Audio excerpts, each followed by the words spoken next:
Okay. So in this lesson, we are going to talk about Cartesian plane. But before that, I want you to go. So here's my teams. Okay, see Mr. Rick Fighto, Neil, Angelo, Elaine, Mara, and also may B-Boy as your teacher. So, but before that, but before we are going to go to our main topics, I want you to go to code.org as part of our motivational or our preliminary activity. So I want so so I think everyone, as I instructed earlier, that you're going to create or register your account, and since everyone is already enrolled in this course, so I want you to proceed to loops in activity 5, I think. And then you're going to go and then go over with number 8 and you can start that one. And then I give you about 3 minutes to perform that activity. Okay? So the timer starts now.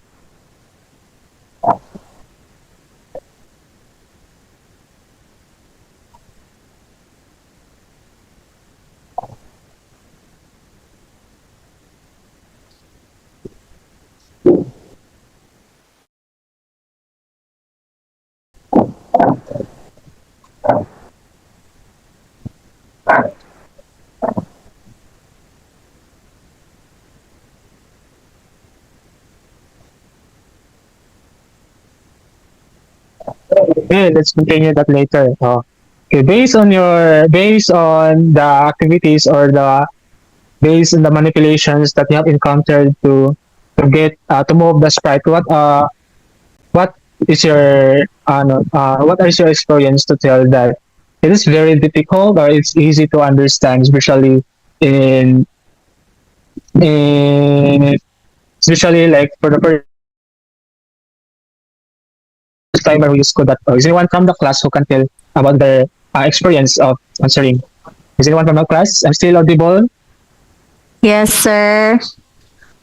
Okay, so is anyone from the class can share about their insights? Um, Good morning, sir. So, based sa akong experience, sir, sa pag-play sa code.org, by the way, no, it is my first time using it. At first, gid, sir, is challenging gid kay siya kay since dili ko familiar sa mga tuplo ko nun, unsaon to siya then, but as I play, sir, kanang I had fun. Nice yung experience, sir, for me. That's all. Thank you. Okay, thank you so much. Okay, the reason why I give you that activity because that will be the part of our discussion. That will be the part, the process can be integrated to our topic Cartesian plane. Okay, so before we are going to go the topic, allow me to read the first objectives. So we have identify the components of Cartesian plane, including the x-axis, y-axis, origin, and quadrants.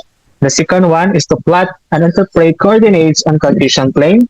The third one is to recognize real-world applications of the Cartesian plane in locating positions. So, so let's go over with the history of Cartesian plane. Cartesian plane was created by René Descartes in 1637.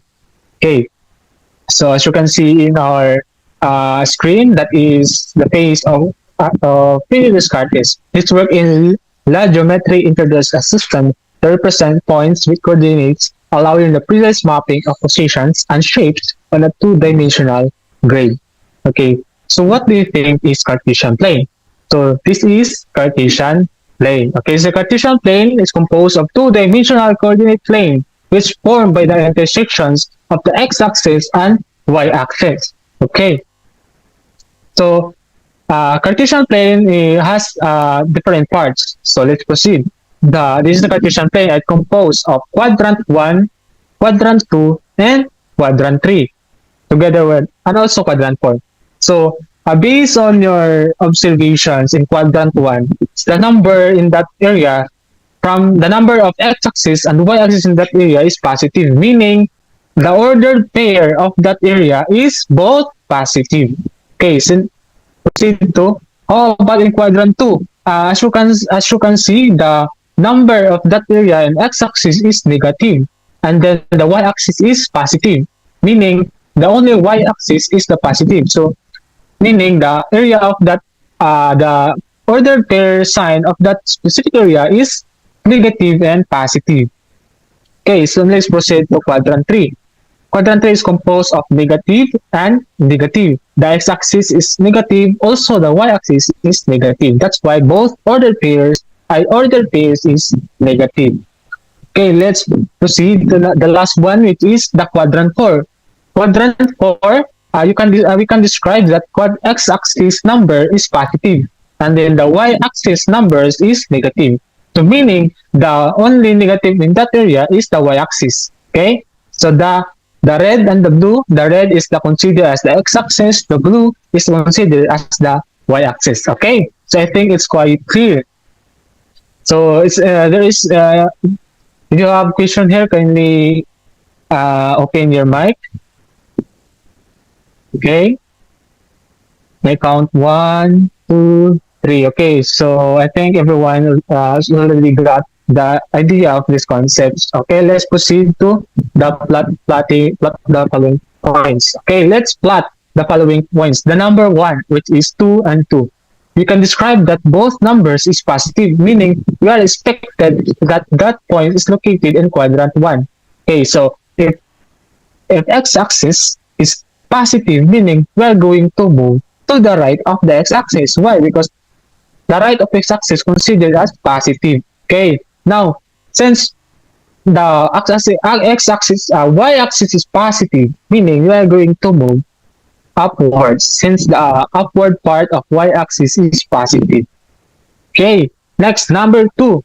From the origin, we are tasked to find the location of the final destinations of that point. So since it is considered that 2 is positive, meaning we are going to move the x-axis to the right 2 times. Okay, next, since it is negative, as you can observe that the negative parts of y-axis is in the movement of points would be downward. Okay, so meaning the final destinations of our point is in quadrant 4.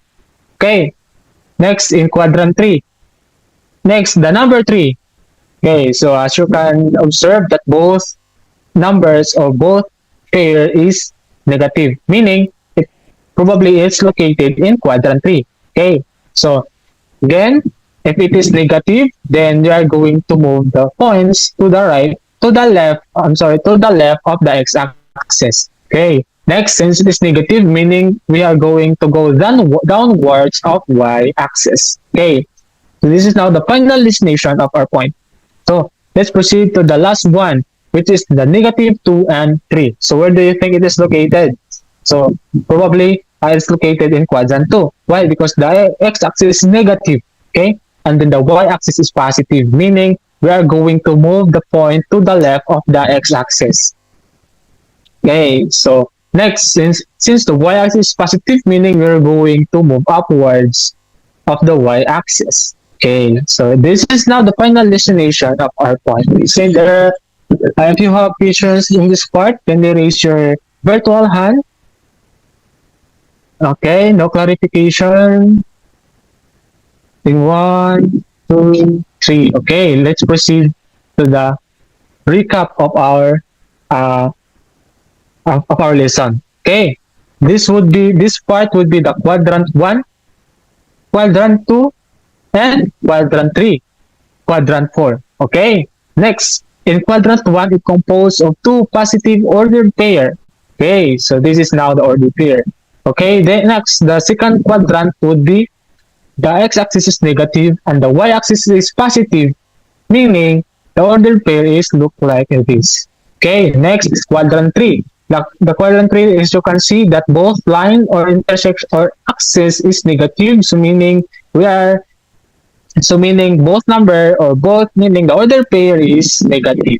Okay, next, the last quadrant, which is quadrant 4, and we are, as you can see, the positive area is only the x-axis, so meaning the order pair would be the positive and negative.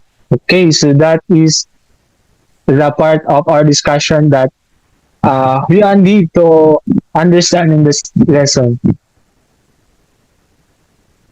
So let's continue. So we are now in the part of plotting the Cartesian plane. So let's proceed to the recap. So who can describe the quadrant 1?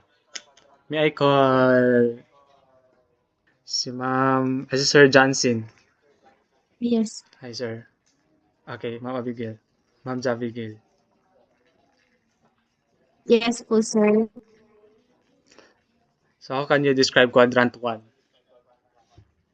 Ang y-axis kay positive while the x-axis positive.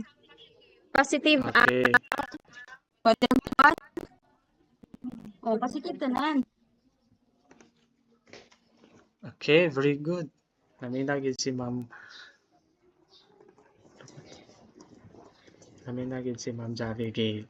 Thank you, Ma'am Abigail. How about in quadrant 2, Ma'am Stephanie? Ma'am Steph. Are you there, Ma'am Steph? Morning, sir. Ang sa quadrant 2, ang sa y-axis is positive, and then ang katong sa x-axis is negative po. Okay, very good. How about in quadrant 3? 3. Ma'am Yvonne.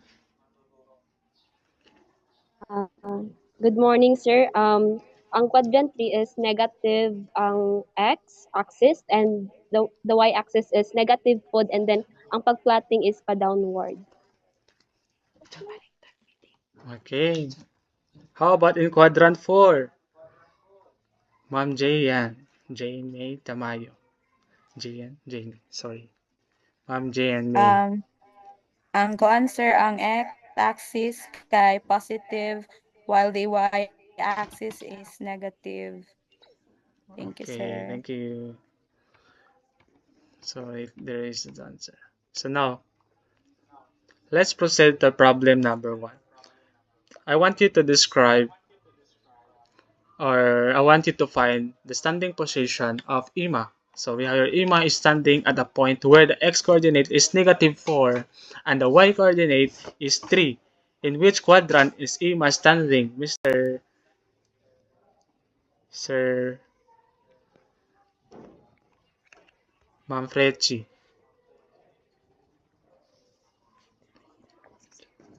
Manfredi, is he around?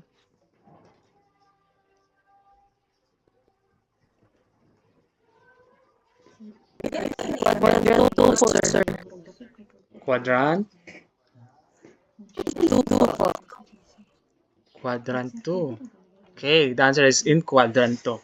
Okay, let's proceed to number 2. A bird is perched at a point where the x-coordinate is -3 and y-coordinate is 8. In which quadrant is the bird is also located? Sir Johnson. Hello, Sir Johnson. Are you around? Morning. Negative 3 and positive 8. I think it's quadrant 2, Japan. Okay, quadrant 2. Very good. Okay, I think everyone is already grasps the point of Cartesian plane. So how do we use this one when it comes in dealing with real world application? Why we use Cartesian plane? So usually the application of Cartesian plane is especially when dealing with mapping or navigating the map.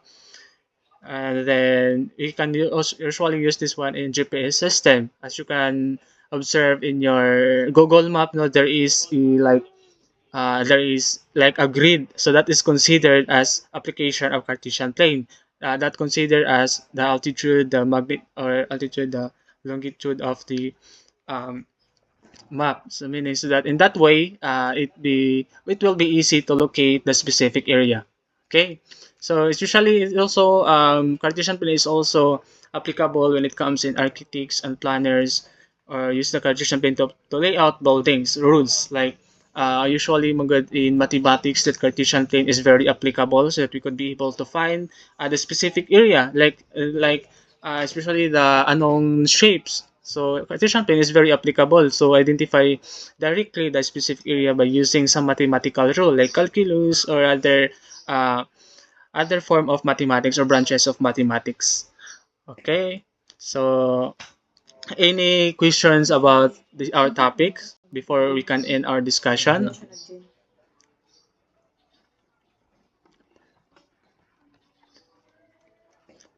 There is no question. I think it's clear. It's quite clear, no? Thank you so much everyone for participating today, especially Code.org. I know nga it's very, especially for those first gid nga maka-encounter of Code. Like inani, like the mga first is they find it difficult good, especially to manipulate some movement, no? So thank you so much.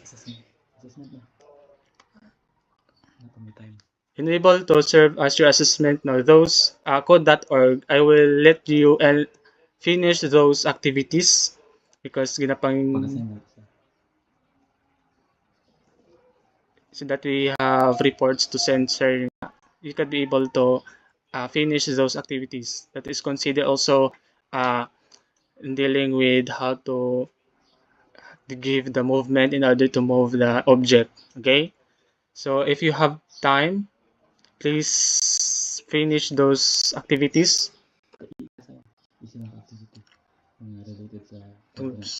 Those loops, as I give the activities, the loops, please end those this lesson 8. Okay, must complete this lesson 8 so that I could be able to send it to sir, and this is graded, I think. So that's all, everyone. So please send it on until 12:30 if you can.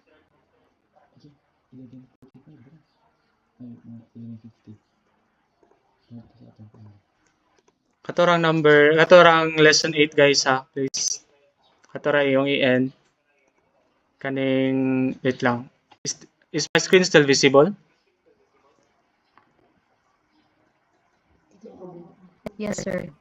Okay, thank you. Then, ang kanilang lesson 8 ang yung humanon, okay? So, the kwan man ni siya composed of kanilang loops part, there is a number, diri lang, kanilang loops, okay? 7, 8, 9, sa kanilang number 8, kanilang loops with scratch, okay? It's, dali ra ni siya 12. So makita na ko diri ang yung progress katong uban na. Okay, visible siya diri. So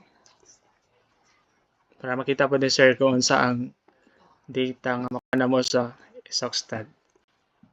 Thank you guys. Clear ba ang instruction guys or any question para maka-proceed or para direct ang yung smooth ang yung flow ani?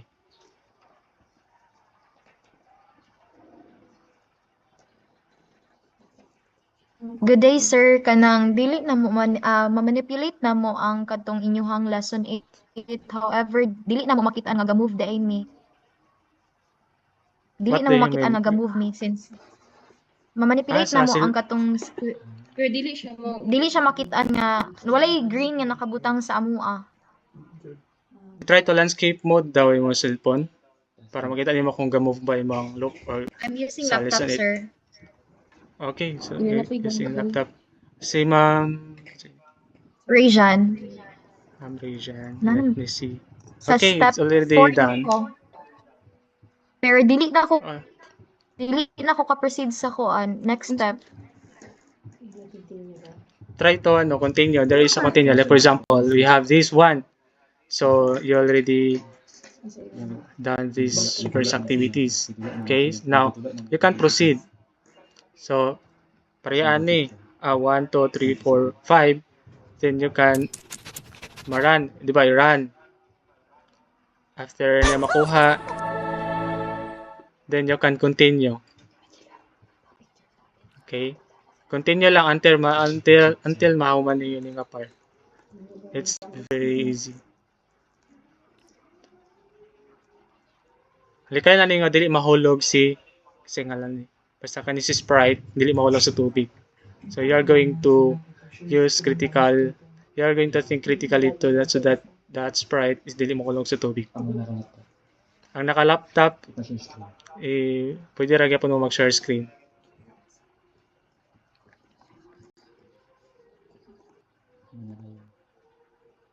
Is everyone got the instruction?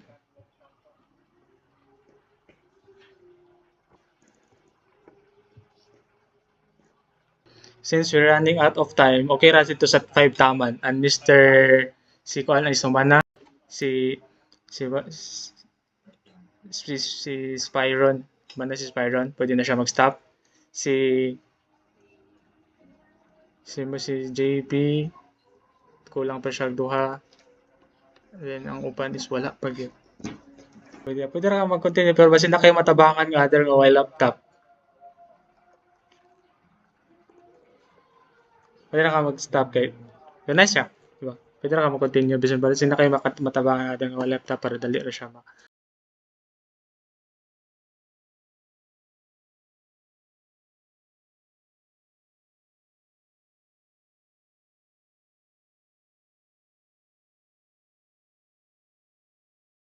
by 11:50 na mo ang kon. Pero you can still continue lang dahil na para kutob sa mahuman ninyo ang kon number 5.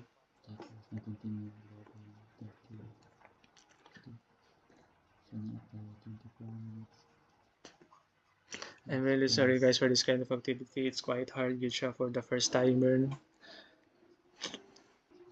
Go Richie, JB, si Jansin. Pit na yapon Jansin. Kulang na lang siya. 2. Si Rejan. Pit na siya. 2 yapon niyang kulang. Ongoing na siya sa 1.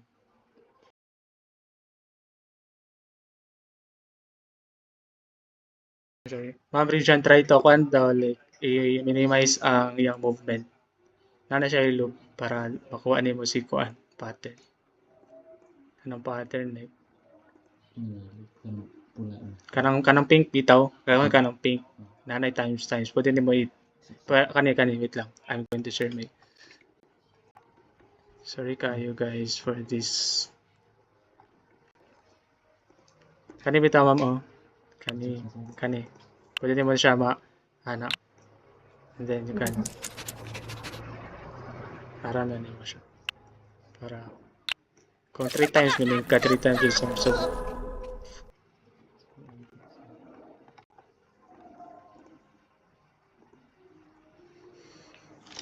no guys, pwede na mo in guys. Pero continue lang yaman guys, makita mo lang yung progress din. I can see the kuan. Para pagpasa na mo kasi sumana mo. Thank you kayo guys for participating.